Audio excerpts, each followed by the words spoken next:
pour partir la journée du bon pied. Au 98.5 Montréal, vous écoutez L'Agacé le matin. Le coût de la vie qui est hors de contrôle. Qu'est-ce que le premier ministre fait? Il essaie de sauver sa peau de ses propres députés qui sont maintenant en rébellion. Donc, il ne travaille pas pour les Canadiens, il travaille pour se sauver.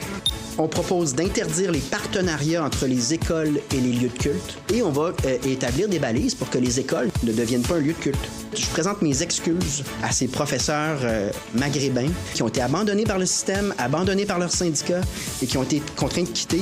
Je m'en excuse au nom de la société québécoise, à défaut que le ministre le fasse, parce que ce n'est pas une question de musulmans, chrétiens ou athées, c'est une question de règles communes. Voici Patrick Lagacé. Mardi le 22 octobre 2024. Merci d'être là. Je commence avec une météo avant le tour d'horizon de l'actualité. On peut pas se plaindre côté météo. On a eu de très belles journées récemment. Ça va se poursuivre encore quelques temps. 12 degrés présentement à Montréal. C'est une belle journée encore une fois qui nous attend. Alternance soleil et nuages, maximum de 22. Demain, mercredi, ça va ressembler à aujourd'hui. Un peu plus chaud cependant, le ressenti. 24 degrés. De la pluie en après-midi demain, aperçu pour jeudi. Soleil, un peu de nuages, donc beau, mais cependant un peu plus frais, 10 degrés. Je commence avec cette action, ce coup d'éclat là, au pont Jacques-Cartier. Il y a un collectif écologiste qui a fait grimper dans la structure 2 activistes. Ce sont des gens de Last Generation Canada et du collectif Antigone qui sont dans la structure. Et quand ça arrive, au fil des années, là, c'est arrivé. Je me souviens, là, les premiers qui ont commencé à faire ça, c'était des pères revendicateurs, Father for Justice. Ben, ce qui arrive, c'est que quand il y a quelqu'un dans la structure, on prend pas de chance.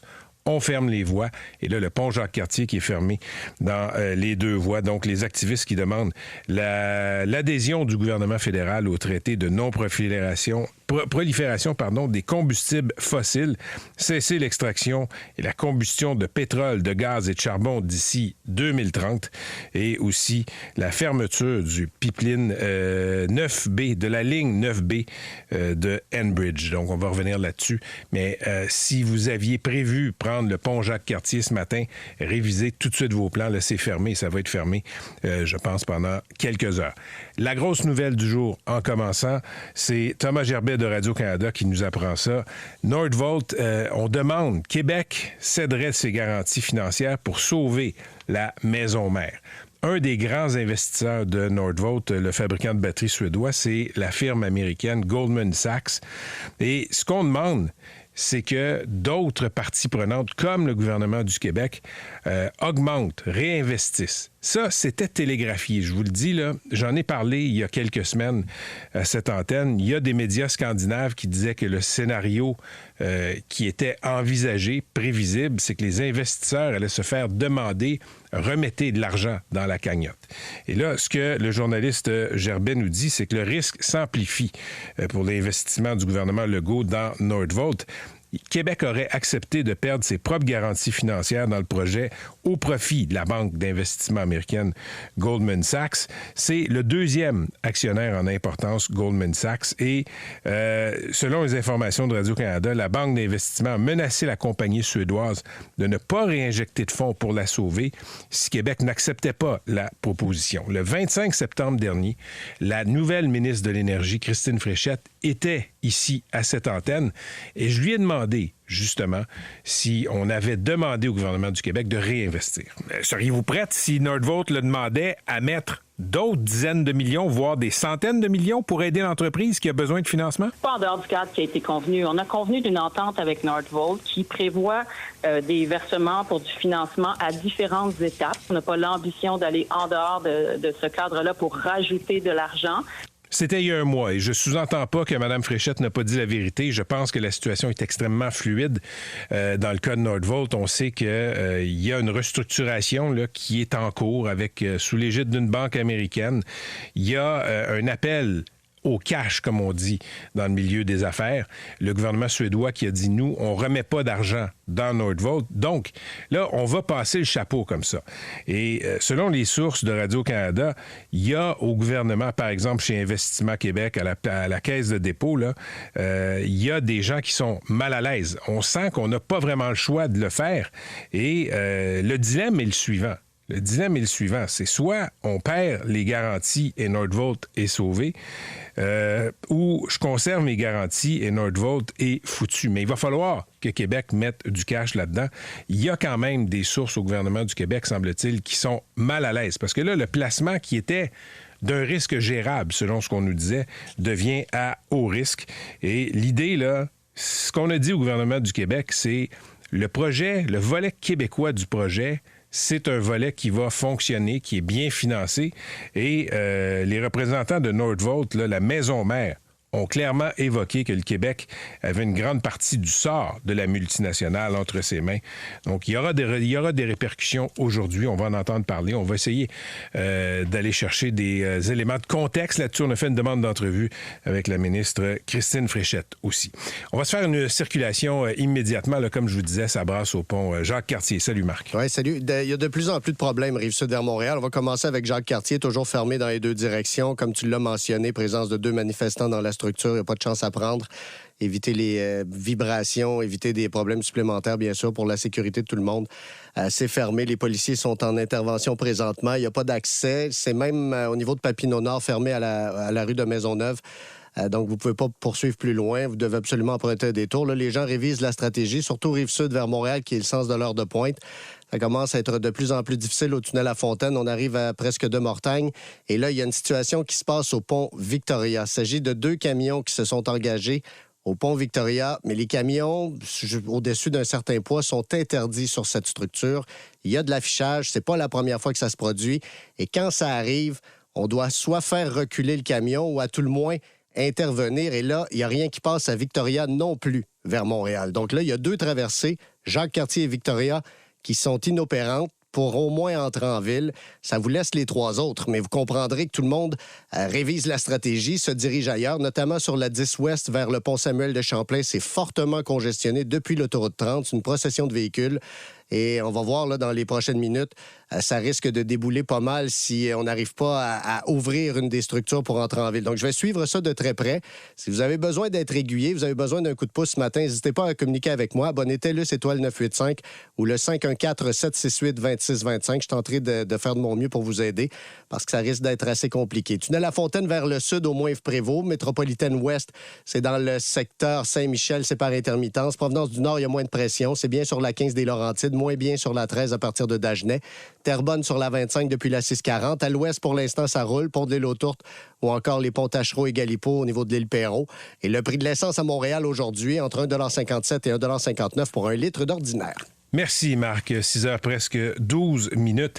Le dossier de l'école Bedford continue à faire beaucoup jaser. Toute la classe politique a des choses à dire. Beaucoup d'experts aussi qui mettent leur grain de sel dans cette affaire-là. Je rappelle que dans cette école élémentaire de Montréal, dans Côte-des-Neiges, il y a un noyau dur, 11 enseignants, qui ont été suspendus. Pourquoi? Ben, on a découvert que pendant 7 ans, ces profs-là ont fait la pluie et le beau temps. Ils avaient des méthodes discutable en matière de pédagogie rétrograde. Et il y avait aussi un élément religieux dans tout ça, des gens du Maghreb principalement.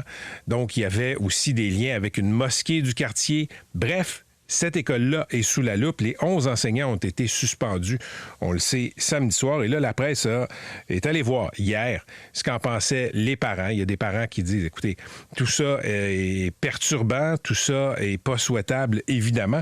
Et il y a quand même des gens qui disent, bon, on est soulagés que les enseignants pris en défaut soient partis. Faut que ce soit corrigé. Ça, c'est la mère d'un enfant qui fréquente l'école Bedford. Et il y a 2 parents qui disent, écoutez, c'est bien beau, c'est parfait, mais on a quand même des craintes. Ce qu'on redoute là, chez certains parents, c'est que cette affaire puisse exacerber le racisme. On verra. Jusqu'à maintenant, c'est traité, je pense, de façon assez équilibré. Et on souligne souvent que oui, il y a ces 11 enseignants qui étaient problématiques, mais on le souligne aussi, c'est dans le rapport, je l'ai dit, le ministre Bernard Drinville l'a dit aussi, il y a beaucoup d'enseignants d'origine maghrébine qui se sont opposés à ces enseignants-là, il faut le dire. Il y a Paul Saint-Pierre Plamondon qui va être avec nous un peu plus tard, le chef du Parti québécois, qui, lui, soulève ce qu'il appelle le problème de l'entrisme religieux à l'école Bedford. Entrisme religieux, je vous le confesse bien humblement, là, mesdames et messieurs, j'avais jamais entendu parler de ça. On va clarifier les choses avec M. Saint-Pierre Plamondon un peu plus tard, mais pour lui, évidemment, il y a des questions à se poser sur le rôle du religieux dans la saga de Bedford. Et il va plus loin, M. Saint-Pierre Plamondon. Hier, sur son compte X, l'ancien Twitter, il a relayé la publication d'une bibliothèque dans sa circonscription, dans l'est de Montréal. Et c'est l'heure du conte, dans le fond. Là. C'est les petits cœurs contes pour les 3 à 6 ans. Et il y a une photo d'une fillette qui porte un hijab. Et ce qu'il dit, M. Saint-Pierre Plamondon, dans sa publication, c'est à l'évidence, le sujet de l'envahissement religieux dans l'espace public ne s'arrête pas à l'école Bedford. Donc, il va être avec nous un peu plus tard. Je sais qu'il y a l'aspect religieux qui préoccupe Paul Saint-Pierre Plamondon. Je l'ai souligné ici à ce micro, je l'ai souligné dans la presse, ça fait partie de l'équation, on ne peut pas se mettre la tête dans le sable. Mais ce qui fait partie de l'équation aussi, c'est toute la question des relations de travail. Quand vous avez des gens qui sont problématiques dans une école, est-ce que le Centre de services scolaires de Montréal et son prédécesseur, la Commission scolaire de Montréal, est-ce qu'on est assez vigoureux? Est-ce qu'on est assez discipliné pour ramener des profs dans le droit chemin, les sanctionner, y mettre les efforts? La question se pose. J'ai souligné aussi que le syndicat est capable de faire des guérillas qui vont donner des mots de tête aux directions d'école. Les syndicats là-dedans ne sont pas sans tâche. On va jouer le livre pour défendre les moins bons, pour défendre les plus perturbateurs. Tout le monde va être défendu comme si c'était des bons profs. Des fois, c'est pas des bons profs. Et il y a une ancienne prof, justement, du Centre de services scolaires de Montréal qui m'a écrit « Enseignante orthopédagogue ». Orthopédagogue, ce sont ces profs qui s'occupent des enfants qui ont des difficultés d'apprentissage. Et là, elle me dit « Écoutez, moi, j'ai été dans une école de l'Est de Montréal. J'ai même été délégué syndical. » Et ce qu'elle dit, elle me décrit une situation. Il y a une nouvelle déléguée syndicale qui arrive. C'est une prof. Et c'est une enragée, selon la description de cette femme qui m'écrit. Là, elle s'oppose à tout. Sa mission, ça semble être de faire suer la direction. Et parfois, elle va même jusqu'au harcèlement avec ses camarades de classe. Et avec un petit noyau dur de profs qui n'aimaient pas ça, eux autres, semble-t-il, accommoder les élèves qui ont des difficultés d'apprentissage. Si vous avez des difficultés d'apprentissage, ça dépend, là, c'est un spectre qui est assez large. Bien, si vous êtes au secondaire, on peut vous fournir un ordinateur avec un logiciel spécial. Ce que les orthopédagogues vont vous dire, c'est l'équivalent pour quelqu'un qui est myope de mettre des lunettes. Ça va l'aider. Il n'est pas moins intelligent, il n'est pas moins discipliné. Il y a un trouble d'apprentissage et il faut l'aider.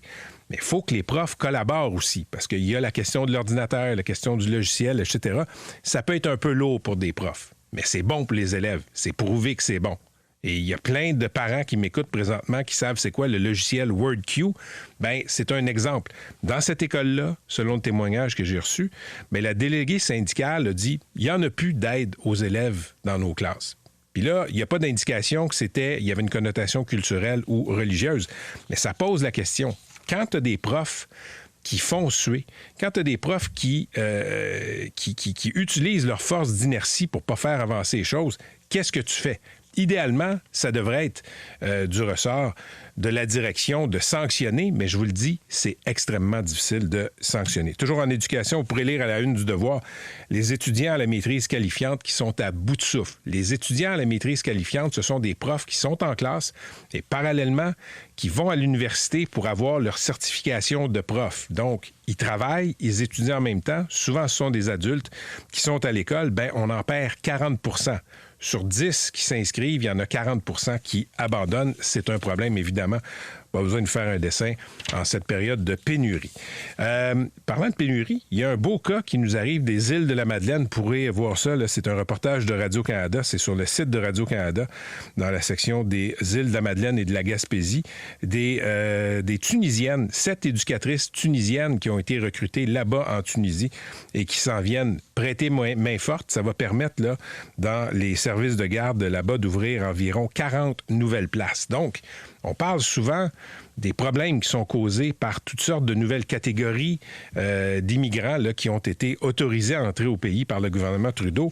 Mais il ne faut pas l'oublier, ça aussi, même si on en a trop laissé entrer, il y a aussi une valeur ajoutée pour plusieurs secteurs de l'économie, comme justement ici dans les îles de la Madeleine, des CPE. Je vous parlais hier, dans un autre sujet, là, je vous parlais de cette baisse très attendue. Ça va être annoncé demain. La Banque du Canada qui va baisser le taux directeur. Hier, je vous disais que généralement, on baisse ça d'1/4 de point. Même affaire quand on augmente, généralement, c'est 1/4 de point. Là, hier, je vous disais que la Banque du Canada pourrait faire un gros coup parce que l'économie, l'inflation s'est stabilisée. On pourrait marquer un grand coup et baisser le taux directeur d'1 demi-point. Mais là, ce qu'on apprend dans la presse aujourd'hui, là, sous la plume d'Hélène Barry, on pourrait peut-être... Il y a un scénario qui est à 3/4 de point. Donc, si vous avez une hypothèque, si vous avez un renouvellement d'hypothèque qui s'en vient, bien, ça pourrait baisser de 3/4 de point. C'est un des 3 scénarios qui est envisagé. Donc, annonce demain, mais on se croise les doigts. Il y a beaucoup de gens qui se sentent pris à la gorge par leurs hypothèques, notamment. C'est l'heure de vérité pour Justin Trudeau. Il y a des députés, on le sait, qui sont mécontents de son leadership et qui veulent l'évincer de la tête du Parti libéral du Canada. Donc, c'est présenté comme ça, l'heure de vérité. Ça va être une grosse semaine. Il y a un caucus demain. Semble-t-il là, qu'il y a des députés libéraux fédéraux qui vont se lever, qui vont lire une lettre à Justin Trudeau pour lui demander, l'inciter à s'en aller. Personnellement, je n'y crois pas. Il n'y a pas de mécanisme pour évincer M. Trudeau. S'il veut rester, il va rester. Il va vraiment falloir qu'il y ait des vents très, très fort, que beaucoup de députés, même des ministres, se lèvent pour lui montrer la porte. Et, je vous le dis, c'est pas dans les cartes présentement. Donc, on est dans le théâtre politique. Je pense qu'on va aborder ça avec Jonathan Trudeau tantôt, mais je pense que c'est Paul Journet, hier, dans la presse, qui évoquait là, à quel point c'est beaucoup, beaucoup d'esbrouf de théâtre, cette affaire-là. Donc, si vous voulez voir M. Trudeau s'en aller, retenez votre souffle. Et j'entendais Pierre Poilievre qui critiquait le premier ministre, qui disait qu'il ne peut pas gouverner, il est en train de mater une rébellion. Il n'y a personne au Canada qui veut plus que Pierre Poilievre, que Justin Trudeau reste à la tête du Parti libéral du Canada. C'est un excellent adversaire pour lui. La dernière chose que M.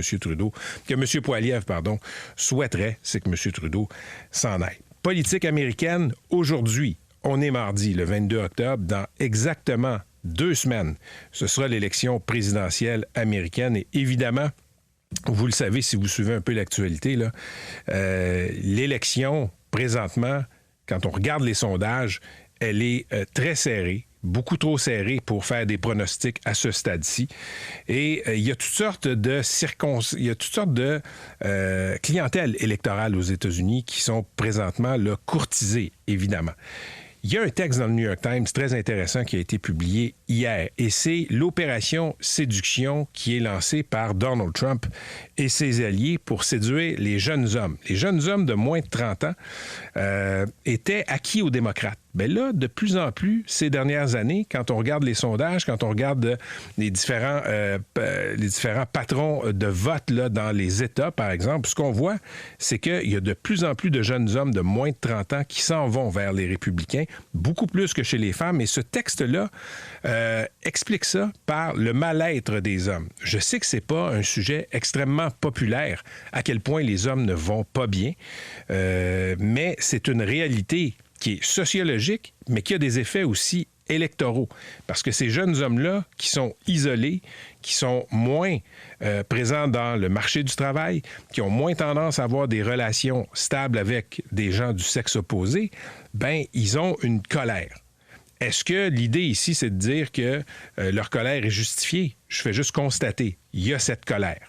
Et il n'y a pas grand-chose qui est fait pour parler de cette colère-là, pour l'atténuer, pour mettre en place des politiques publiques qui vont, soulager cette colère-là. Et ça livre, semble-t-il, un marché électoral aux forces conservatrices, aux forces de droite. C'est vrai aux États-Unis, c'est vrai ailleurs. Donc, en lisant ce texte-là, que j'ai trouvé absolument fascinant, j'ai pensé à plusieurs conversations que j'ai eues dans la dernière année et demie environ avec une spécialiste en radicalisation qui s'appelle Dr. Cécile Rousseau. Elle œuvre en radicalisation. Elle parle beaucoup aux jeunes hommes dans les écoles secondaires, pas nécessairement des jeunes hommes radicalisés, mais des jeunes hommes qui sont à risque de se radicaliser. Donc, Dr. Cécile Rousseau, psychiatre, va être avec nous un peu plus tard à l'émission. Et on va aussi parler à la chroniqueuse Valérie Baudouin, qui est en Indiana présentement. Merci d'être là. Toujours bien informé. Au 98.5 Montréal. Voici Patrick Lagacé.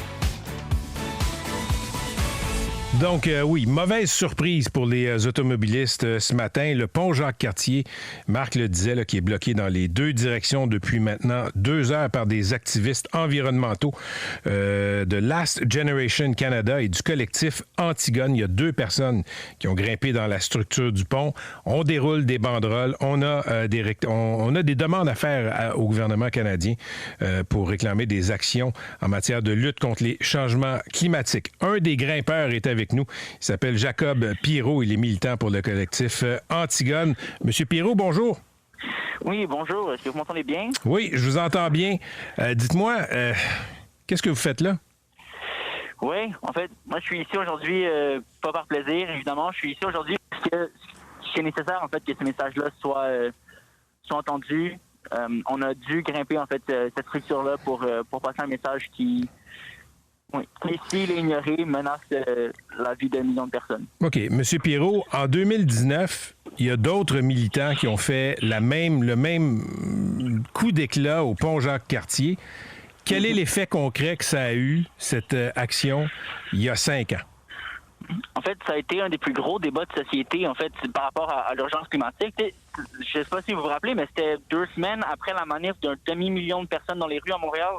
Cette manif-là, on en a parlé pendant quelques temps, mais cette action-là, d'il y a 5 ans, ça a fait la une pendant un bout. Ça a forcé, en fait, un message. C'est formidable de faire la une, et vous êtes avec nous maintenant, mais je reviens à cette action il y a maintenant 5 ans.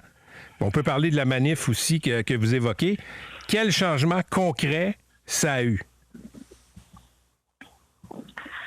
En fait, c'est un peu la question qu'on se pose, nous autres ici. C'est justement quand est-ce qu'on va commencer à avoir des changements concrets de la part de notre gouvernement quand on sait encore et encore et encore qu'on voit Toronto avoir $1 milliard de dommages à cause d'inondations, qu'on voit Jasper se faire brûler. Oui. Quand est-ce qu'on va voir des changements? Monsieur Pirot, il n'y a personne qui doute des changements climatiques, là. Ce que je vous demande, c'est ce genre d'action que vous faites là.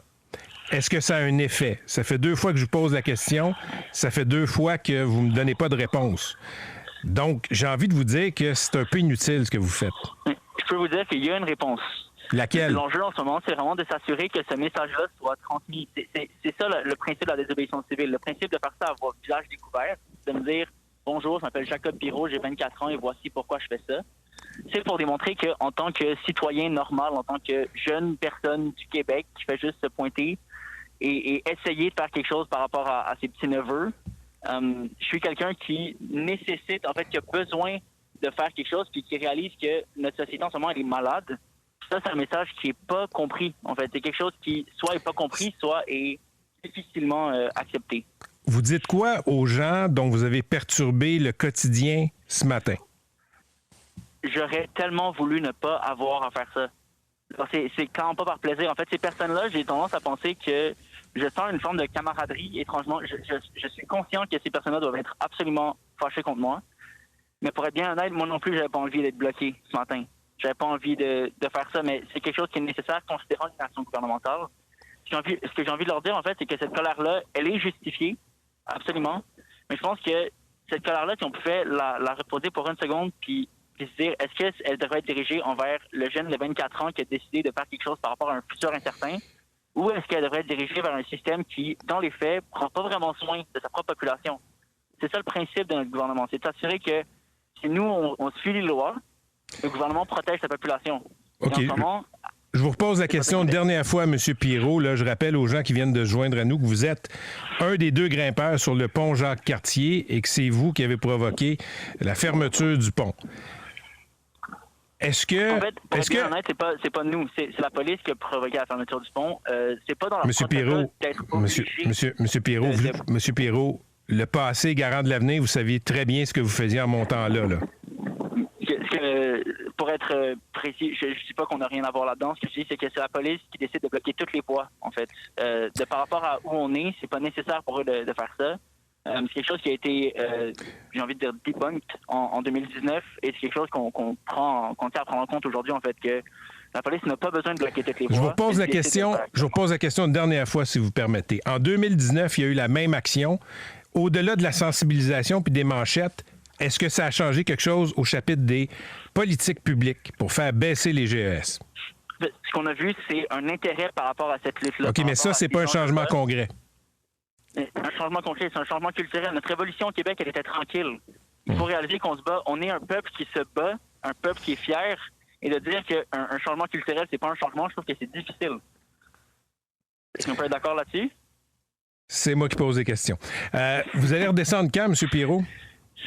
En fait, en ce moment, l'objectif, c'est de descendre quand on va avoir fait passer ce message-là. Donc, c'est difficile à dire pour l'instant. Fait que vous pourriez être là pour la journée. C'est vraiment difficile à dire. Ben, avez-vous apporté du stock pour dormir là, mettons? On s'est assuré d'être en sécurité et de faire tout ce qui est en notre possible pour s'assurer que le message passe. Ouais. Merci, M. Pirot. Merci, bonne journée. Bonne journée. Jacob Pirot est un des 2 grimpeurs qui provoque justement la fermeture du pont Jacques-Cartier. Il est grimpé dans la structure. On va tout de suite passer à Marc qui est devant moi. Ça cause des perturbations très importantes. Bien évidemment, l'expression consacrée dans le domaine de la circulation, c'est quand il y a un pont qui tousse, les autres pognent la grippe. Ce que ça veut dire, c'est quand il y a un pont qui ne fonctionne pas, les répercussions se font sentir ailleurs. J'ai fait le test à l'aide d'un GPS. J'ai entré des municipalités sur la Rive-Sud juste pour voir à peu près les temps de parcours pour vous donner une idée.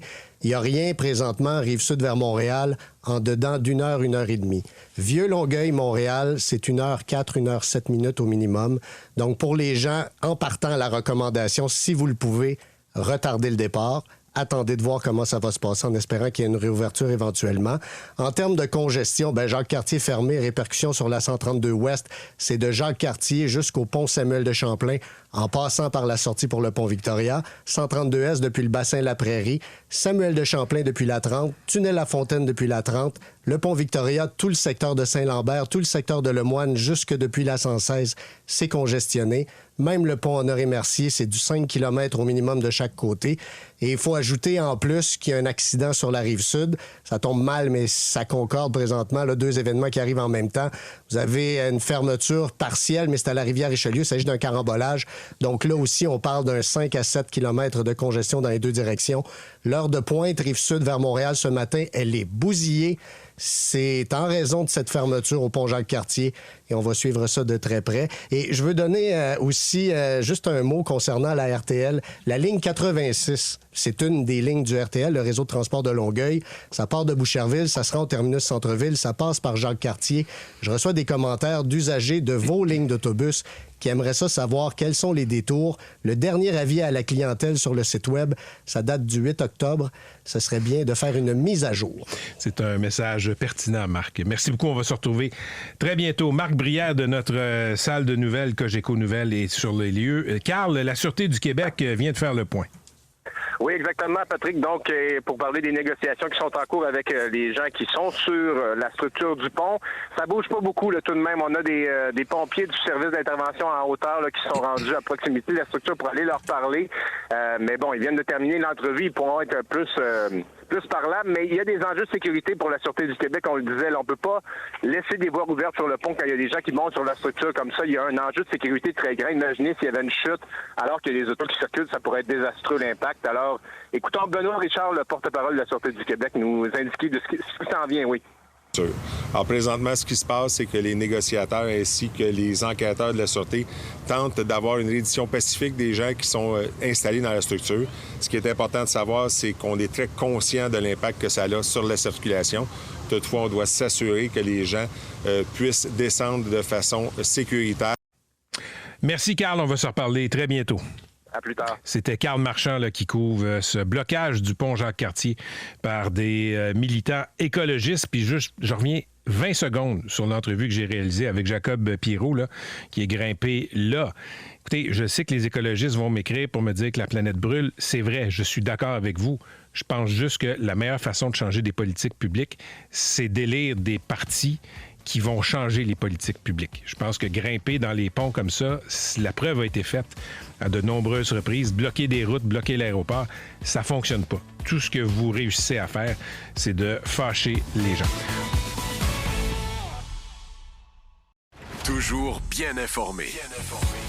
Au 98.5 Montréal, voici Patrick Lagacé. Des photos de béton neuf déjà fissuré dans le tunnel Louis-Hippolyte Lafontaine, qui est en réfection, ont été publiées dans la presse hier. C'est le syndicat des travailleurs du tunnel qui a sonné l'alarme. On s'inquiète, disons, de la qualité des travaux. Ça a beaucoup fait jaser hier. Et Martin Giroux, qui est directeur général de la division des grands projets routiers de Montréal au ministère des Transports du Québec, est en studio. Monsieur Giroux, bonjour. Bon matin. Écoutez, j'ai vu ces photos-là hier. Je suis pas un expert, mais comme beaucoup de gens, je me suis posé la question, est-ce qu'on est en train de faire des travaux de mauvaise qualité dans le chantier du tunnel Louis-Hippolyte Lafontaine? Je tiens à vous rassurer, en fait, les travaux qui sont réalisés dans le tunnel, c'est des travaux de qualité. Les fissures dont il a été question dans les derniers jours, en fait, c'est des fissures qu'on appelle de retrait. C'est des fissures qui se manifestent une fois le béton durci. Ce genre de fissures-là, en tant que tel, il n'y a pas d'enjeu. Il n'y a pas d'enjeu au niveau de la structure. C'est vraiment des fissures purement de nature esthétique, là. Donc, il n'y a pas d'enjeu au niveau structural. Donc, on voit ça dans tous les ouvrages du même type. Exactement. Donc, c'est sûr que c'est toujours un défi d'essayer de minimiser ce genre de fissures-là. Donc, c'est important de faire des bonnes cures de béton, d'utiliser des bons mélanges de béton bitumineux et aussi de béton de ciment, excusez-moi, et aussi d'avoir une température qui est adéquate. Donc, ça, il y a quand on réalise ces travaux-là, il y a des normes, des règles à suivre. Et en ce qui nous concerne, bien, tous ces règles et normes-là ont été suivies, là. Qui vérifie la qualité des travaux? Qui passe le béton écoulé? Qui fait l'évaluation de la qualité? En fait, il y a trois mécanismes en fait de vérification. Premièrement, d'un, c'est ce type de contrat-là, c'est un contrat l'équivalent de clé en main. Donc, l'entrepreneur est responsable de faire sa conception, de faire les travaux et d'assurer la qualité de son travail qui est fait.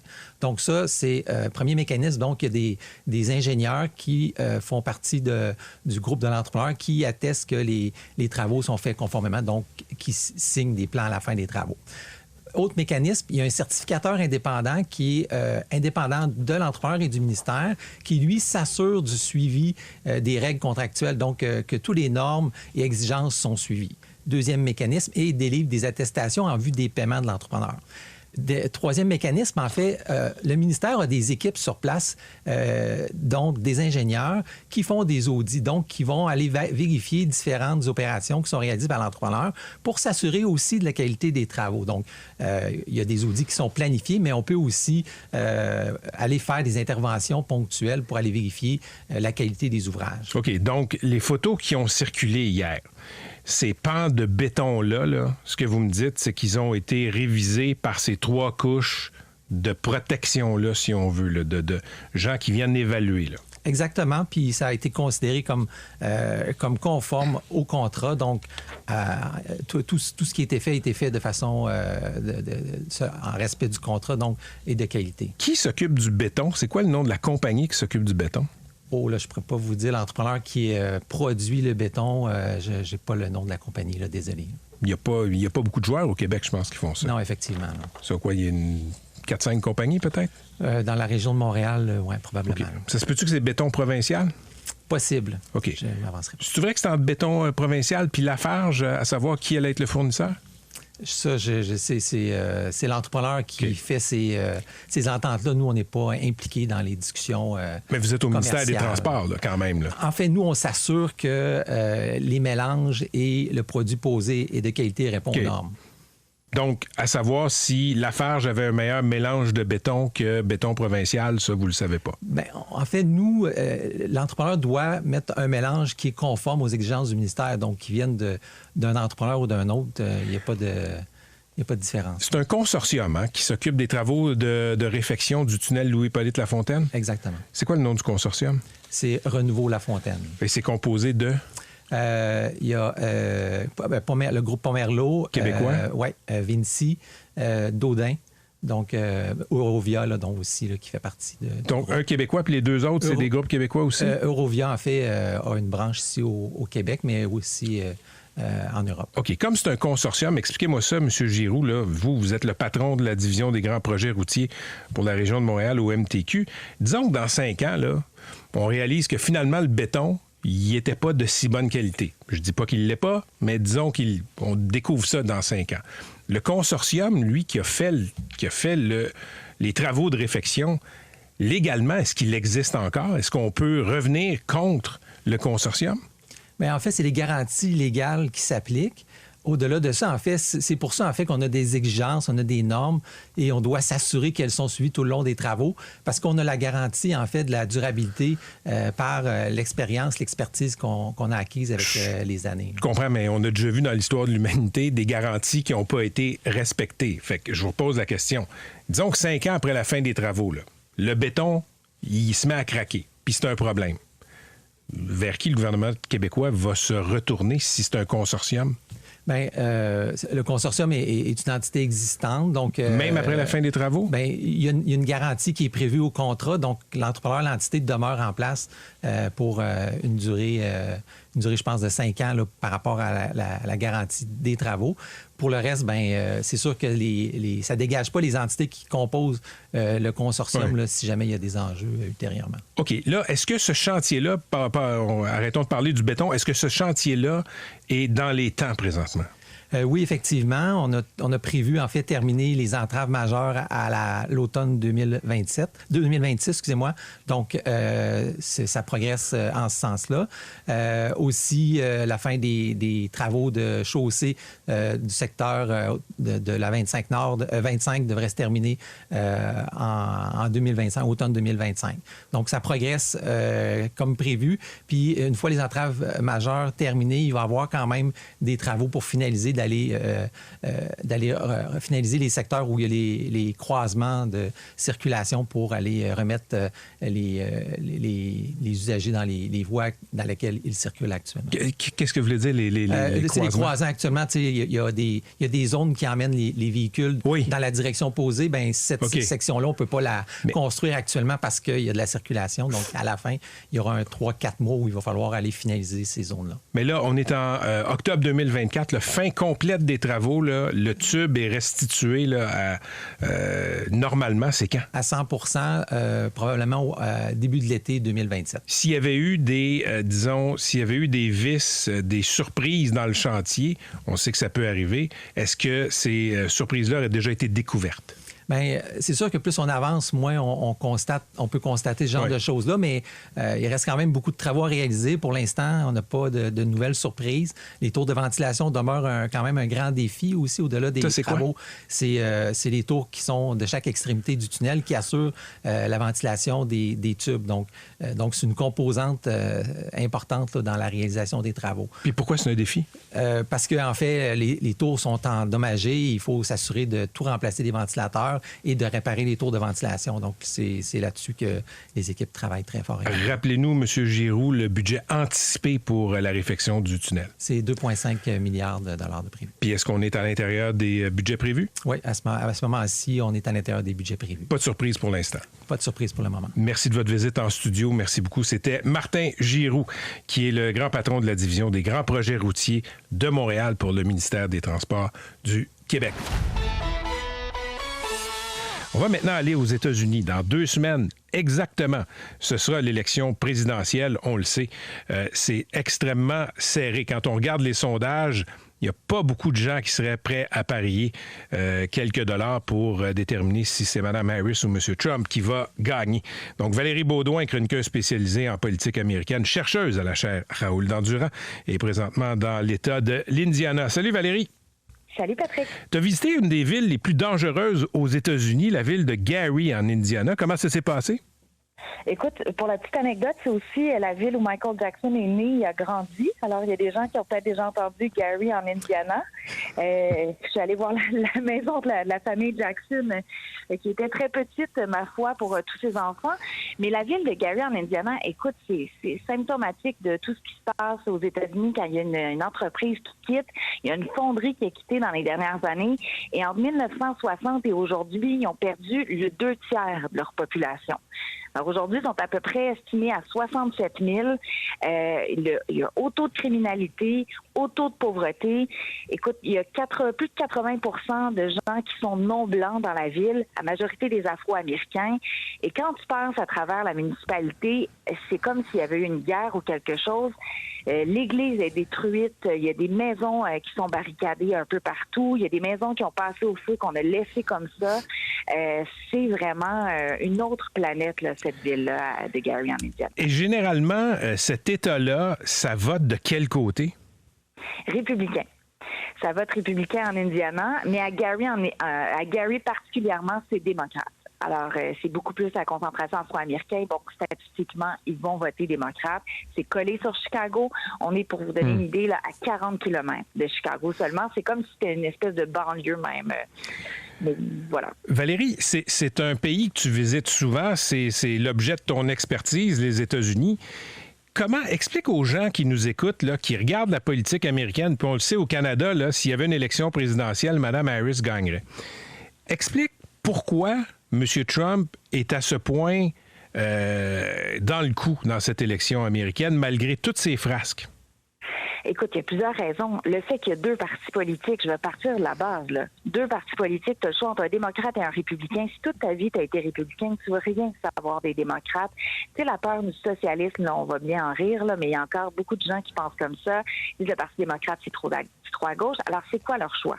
C'est de voter pour un indépendant quand c'est un vote qui est un peu jeté aux poubelles, ou c'est de voter pour Donald Trump? Alors, il y en a qui vont se boucher le nez, voter pour Trump même s'ils n'aiment pas ses comportements. Il y a une autre partie de la population qui aime Donald Trump tout court, qui trouve ça génial, qui parle avec un ton plus populiste, qui parle au vrai monde, je mets des guillemets, parce qu'on s'entend qu'il était milliardaire, là. On n'est pas dans quelqu'un qui a vécu de la misère ou la classe moyenne ou qui a travaillé pour vrai au McDonald's, là. On est complètement ailleurs. Et il y en a qui, oui, trouvent que Donald Trump va brasser des affaires, va pas s'impliquer dans des guerres à l'international, et que finalement, il va penser à qui? Il va penser aux Américains, aux entreprises, à l'exploitation du gaz naturel en Pennsylvanie, qu'on va pas aller trop à gauche sur l'environnement. Il y en a plein de raisons. OK. Il y a quand même, là, il y a une perte de vitesse des démocrates depuis quelques années. Ils font face à un adversaire atypique, on le comprend, mais il y a des clientèles électorales qui sont en train d'échapper. Qu'est-ce qui fait que le message démocrate, les politiques démocrates sont pas séduisants? Bien, ils ont un problème de communication. C'est ça, premièrement. Juste au niveau législatif, Biden a fait tellement de choses. Est-ce qu'on en parle? Est-ce qu'on met ça en évidence? Pas du tout. Et la population, je vais prendre encore les Afro-Américains, puis là, je vais en faire un bloc juste, je vais généraliser un peu pour l'anecdote. Mais ils se disent, depuis des années, les démocrates nous promettent des choses, ils nous disent qu'il va y avoir plus d'égalité au niveau du vote parce qu'il y a encore des inégalités aux États-Unis, même si on a passé plein de lois pendant les années 60. Et ils vont pas nous rendre la marchandise. Ils nous promettent des choses et on n'a rien. Et il y a le niveau économique. Il y a beaucoup de Latino-Américains qui sont un peu la même chose. Ils se disent, on était plus heureux, on avait des meilleurs jobs sous Donald Trump. Mais ils se disent, les gens à la frontière, c'est pas nous. Tu sais, il y a une espèce de distinction qui est faite en disant, il n'est pas raciste avec nous. Ouais. C'est vraiment pour les gens qui entrent de façon illégale. Prochaine destination pour toi, Valérie? Écoute, je me rends au Wisconsin. Je vais être à Madison, dans la capitale, et je m'en vais voir Barack Obama et Tim Walz. Donc, je vais assister à leur rassemblement. Tim Walz, candidat colistier avec Kamala Harris. Barack Obama, qui justement est là pour brasser les choses, pour envoyer un message aux jeunes hommes noirs de dire votez Kamala Harris et surtout allez voter le 5 novembre. C'est la première journée du vote par anticipation aussi au Wisconsin. Donc, je pense qu'ils veulent marquer un grand coup. Et sait-on jamais, peut-être que Kamala Harris va arriver en surprise au rassemblement. C'est mon petit souhait, comme ça, j'aurais fait un tour du chapeau des candidats ici. C'est vrai, parce que tu avais vu aussi un des rassemblements de M. Trump. Oui, voilà, exactement. Merci Valérie, bonne couverture, on va se reparler très bientôt. Juste avant de passer à la circulation, vous dire qu'à 9h15, on va parler d'élections américaines sous le prisme des jeunes hommes. Un peu partout en Occident, là, les jeunes hommes, moins de 30 ans environ, là, vont généralement pas bien. Et c'est vraiment le cas aux États-Unis. Il y avait un texte très intéressant dans le New York Times et ça m'a fait penser à plusieurs conversations que j'ai eues avec Dr. Cécile Rousseau. Elle est spécialiste en radicalisation. Elle étudie les jeunes hommes, notamment, quels sont leurs... de quoi ils souffrent ces jours-ci. Ils sont isolés, ils ont de la misère à se trouver des jobs. Globalement, c'est vrai aux États-Unis, c'est vrai ici. Et tout ça a des conséquences pas juste sociologiques, ça a des conséquences politiques. Il y a beaucoup de ces jeunes hommes qui commencent à appuyer Donald Trump. On va parler à 9h15 de tout ça avec Dr. Cécile Rousseau.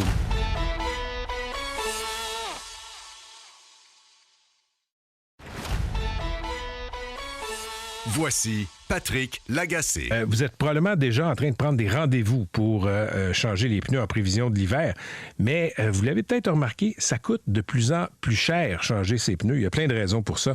On va parler avec le président de l'Association des spécialistes de pneus et mécaniques du Québec, Guillaume Martin. Monsieur Martin, bonjour.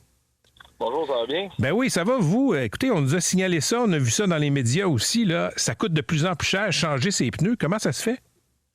Ben écoutez, la main-d'œuvre coûte plus cher, les loyers coûtent plus cher, tout ce qui est de près ou de loin associé à un véhicule coûte plus cher, là. Les pesées de roues pour balancer les pneus, ça coûte plus cher. Tout a augmenté là, de façon significative, là, ce qui fait qu'on est un peu obligé de filer la facture aux clients. Là. Puis la plus grosse partie de la hausse, ça vient de quoi? C'est-tu le coût de la main-d'œuvre? C'est-tu le coût de l'équipement? C'est quoi? Écoutez, je vous dirais que c'est pas mal généralisé, là, mais pour beaucoup de mes confrères à Montréal, c'est les loyers qui ont vraiment augmenté. Là. J'ai des confrères là, dans mon quartier que le loyer il a augmenté, il a doublé là, en une année. Là. OK, donc le loyer aussi, là, ça a un impact. Le taux horaire de vos employés, est-ce que ça a explosé depuis un an ou deux? Je vous dirais que, dans le fond, les salaires des mécaniciens n'ont pas vraiment augmenté. Il y a eu une augmentation, mais normale là, avec le coût de la vie, c'est le salaire qu'on payait les installateurs de pneus. Là. Tu sais, les part-time qu'on engage à chaque année pour faire les gros rushs, les grosses périodes d'achalandage. Ça l'a vraiment augmenté. Là. Moi, ça fait 20 ans que je suis dans le domaine, puis quand on a commencé, les gars, on les payait 8 de l'heure. Là. Puis là, maintenant, on est rendu, si on n'engage pas à 20 de l'heure, on n'aura pas personne. Là. Et dites-moi, vous avez un garage, ces hausses de coûts-là, comment vous gérez ça? Est-ce que vous les refilez toutes à vos clients? Ben, pas nécessairement. Là, on essaie de diversifier notre offre. On essaie de. Moi, j'étais un garage de typiquement de pneus avant. Là, maintenant, on offre le service mécanique. On a essayé de rajouter des services pour être capable d'aller chercher. On peut pas refiler directement la facture. Là, ça serait trop élevé. Vous voyez, moi, j'ai augmenté mes prix l'année dernière puis l'année d'avant. Puis là, je me disais, je peux pas augmenter cette année. Là. Ça m'a amené les clients. Il y a une tolérance à l'augmentation qui à un moment donné, il faut que ça arrête. Là. Comment les clients réagissent quand vous leur présentez la facture? Bien, on réagit l'année passée. Ben, je vous dirais que depuis la COVID, on dirait que les gens ils sont comme habitués que ça augmente. Là. Fait que on n'a pas eu vraiment de réaction très négative. Puis, tu sais, les garages mécaniques, la majorité de la clientèle, ils font confiance à un garage puis ils restent là. Fait que même s'il y a une petite augmentation, c'est sûr que si on augmenterait de 20% d'un coup, là, on perdrait la moitié de nos clients, là, mais normalement, la clientèle va rester fidèle à un garage parce qu'ils font confiance aux propriétaires, font confiance aux employés. Fait que l'augmentation, ça plaît pas, mais on n'a pas de grosses réactions négatives. Là. En terminant, M. Martin, là, on va rester sur le domaine des pneus, c'est votre spécialité. Je disais dans un journal, je pense que c'est le journal Le Soleil de Québec, que le beau temps des dernières semaines, ça a enlevé le changement des pneus d'hiver dans les priorités des gens. Puis il y a beaucoup de gens qui n'ont pas pris leur rendez-vous puis qui vont peut-être s'en mordre les doigts. Est-ce que c'est ce que vous constatez dans votre garage? Oui, exactement. La température, elle affecte énormément les installations saisonnières. Là. Il ferait 2 degrés en ce moment. Le garage, le téléphone n'arrêterait pas de sonner. Là, en ce moment, on fait nos rendez-vous parce que nous, on est déjà bookés jusqu'au mois de décembre, mais c'est la folie du téléphone puis de la demande de prix n'est pas là parce qu'il fait trop beau. Là.